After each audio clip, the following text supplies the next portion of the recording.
Welcome to another episode of, that's always fun to get repeat of the intro music. Welcome to another episode of the Pickled Perspective. Today, as promised, we are not going to just talk about PodOps. So the goal of this podcast, like I said, is not just to be a business podcast. So I wanted to actually talk about taking a break from business. I'm a self-proclaimed A-type personality, which means it is very hard to step away from work or let go, and you kind of think you have to do everything yourself. So delegation can be really, really difficult. About a month ago, Brian, my husband, he semi-surprised me with a vacation that was, part of a birthday present. So we're going to be going on a cruise to Bermuda, which is really exciting. He couldn't be completely spontaneous and had to tell me at least, a month, 5 weeks in advance so that I could try to plan for that and make sure that things were in order, because it's been well over a year since we took any trip. And the last trip we went on, I worked pretty much the whole time. I will bring a laptop with me. I will have my backpack the whole time. I always want to make sure I'm available for support or the development team if there's a question, if anything comes up, if there's an escalated user issue. So there's always a feeling of I need to be connected for the team, because as a small business, I feel there's like a guilt that exists there. So it's really difficult to let go. And I think a lot of small business owners can relate to that. On one hand, you need some time to decompress, but you also feel like you're not allowed to, especially if the company is still growing and you're still building it. That's a real struggle. So I'm trying to determine the best way to do that. What's funny is, since we're going on a cruise to Bermuda, which is exciting, we've been on cruises before. We're going on the MSC line, which I don't think they're as popular here in the United States as they are in other places.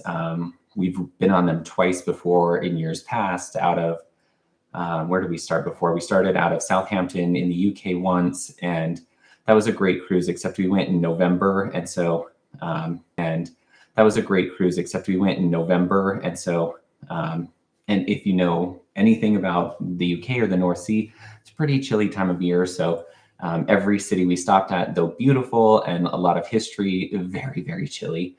And then we did another one several years ago where we did the Mediterranean Sea about that same time of year, which was perfect because it was warm and beautiful. And went to I think we started in Rome, went to Sicily, which I was very excited to go to Sicily because not to make myself gayer than I already am, but I was like, oh, you'll get that Golden Girls moment where you'll get to go picture it, Sicily, whatever year it was. We stopped in the capital, and it was kind of gross. There was human feces all over the place. So Sicily was not what I expected, but Rome, beautiful. Where else did we stop with that one? We went to Barcelona. I love everywhere in Madrid. I'm desperate to move to Madrid one day, or Spain, I should say. And then we hit France, another place in northern Italy. Anyways, not the point. With going to Bermuda, what's interesting, so I know the Gulf and Florida, they're getting hit by Helene, that hurricane, in a day or so. And there is another tropical depression, which I know most people in the US don't watch the NOAA Gov website. That is a website I am constantly keeping my eye on. I used to live in Puerto Rico from 2015 to 2020, and I lived there during 2017 when Irma and Maria, the two hurricanes that were Cat 4, Cat 5, hit back to back and just devastated the island. So there's currently it's a tropical depression that's forming in the Atlantic it's still a rough trajectory, but it has the path to hit Bermuda, and it could potentially be there while we're there. And so in my head, I'm like, oh my God, I'm like a hurricane magnet. I have complete PTSD from those two hurricanes, which is why after COVID, I never moved back to Puerto Rico since I ended up here in Baltimore.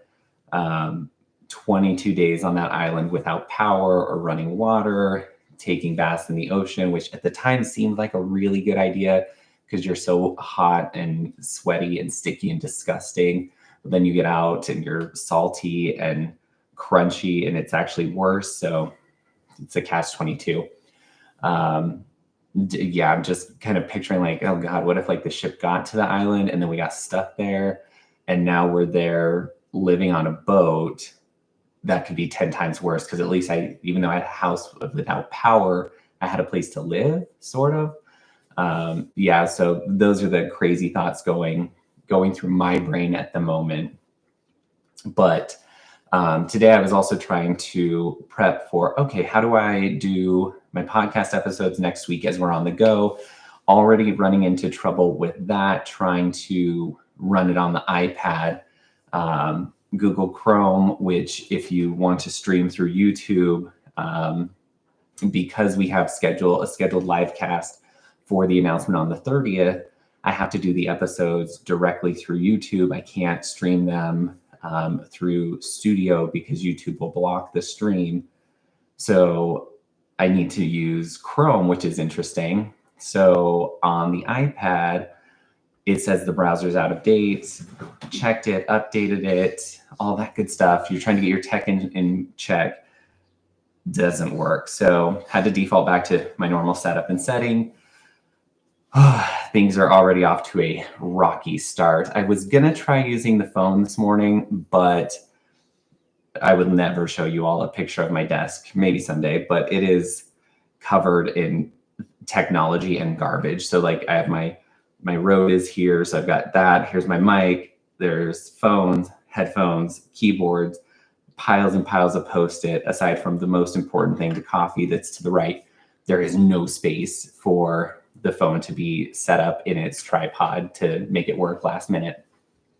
So that got thrown out the window. So we had to quickly pivot back, which is why also the lighting's much darker today, even though I have my partial lighting on.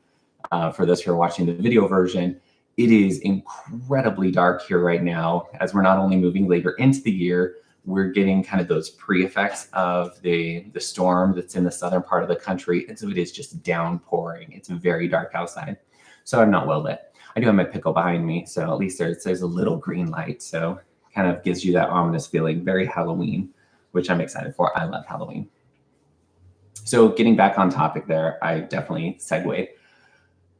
How do you let go and try to just delegate and take a break? Because everybody does deserve a little bit of a break now and then. So automation is the biggest thing. One thing that we've been shifting is our support and help. We've had a chatbot for a really long time within PodOps. We've recently shifted to a new platform called Intercom. We're still configuring some things, but that also allows the chatbot Pi to connect to a live agent. So that's one way that the team can be more connected, which then takes me a level out. So it ensures there's some human interaction and tickets can be routed more efficiently in case there's an issue. The development team, I don't really worry about the development team. They know what they're doing. It's mostly I just like to meddle and be a part of what's being developed so that I know what's going on. It's always exciting to test and break and make sure things are working. So I just like to not be a holdup in that process. So me being out does hold it up because I'm kind of that final step of approval. But planning and communicating, so letting the team know what you need done. So especially if you are a small business and you might be a team of 2 or 3, or maybe if you're lucky enough to be 5, 10, or 15, which I think then starts to verge you on medium, but we'll still call you small. It's having some sort of tool, whether it's Asana or Trello or even just a Google Sheet, something you can all look at where all of your tasks are managed, everything can be put in, they can be checked off, and it's centralized, and make sure everybody's using the same tool. I was just talking to a client about this yesterday, and they were, kind of walking through how they manage things. And that was the one thing I pointed out for them, that a lot of their systems, it's not that they have bad processes, it's that for their 4 different teams, they each manage everything in a different system. with slightly different processes. So that's why it's so difficult for them to align on projects and do things together. And it would be so much easier to get their systems in sync, or their processes in sync, I should say, if they use one system. So for us, we use Trello boards, because we do so much more development and marketing items. It's really easy to have boards that say, these are the tasks, this is the stage of the task, here's the person working on it, these are the dates. It also has those really handy Gantt charts so that you can see timelines. Anybody can hop in and out of there.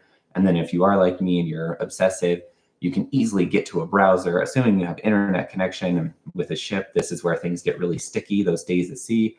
Even though ships tell you they've got an internet connection, that's a little sticky. I definitely do not recommend paying for their upgraded internet. I have never felt like on a ship it was truly upgraded. It seems like it's just as bad as the internet they include for you. That's personal opinion. And if you're close enough to land, depending on what kind of cruise you go on, sometimes it's better to just hotspot on your phone. So take that with a grain of salt. And then out of office message, it's truly the most important thing you can do for yourself to give yourself a break. I've made that mistake where I go on a vacation and I don't set that out of office.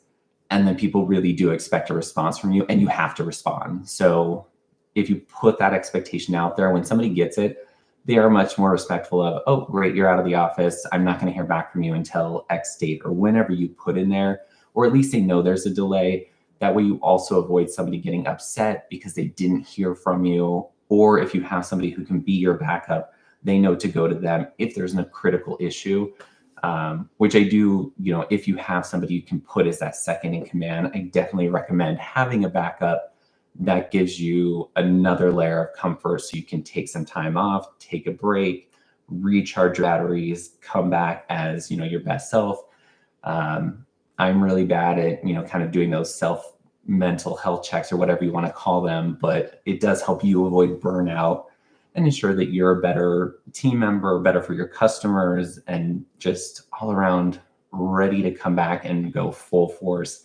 Especially if you're like us, if you are building something or you're in software, it's really helpful with getting those creative juices flowing. So those are just some tips I would put out there. If anybody has been to Bermuda during this time of year, I would love to know your thoughts on what we should be doing. We've never been there, so very excited to go. We did get snorkel masks because not paying for the excursions. They are way too expensive, both through the ship and on the island. Yeah, I'm cheap. Let's just be honest. Again, small business owner, we are trying to save money left, right, and center. And then if you have your own tips, like what would you suggest? How do you unplug when you need some downtime, when you need to recharge? Definitely interested to hear from you. Share those in the comments, not only for myself, but other listeners. I'm sure they would benefit from it.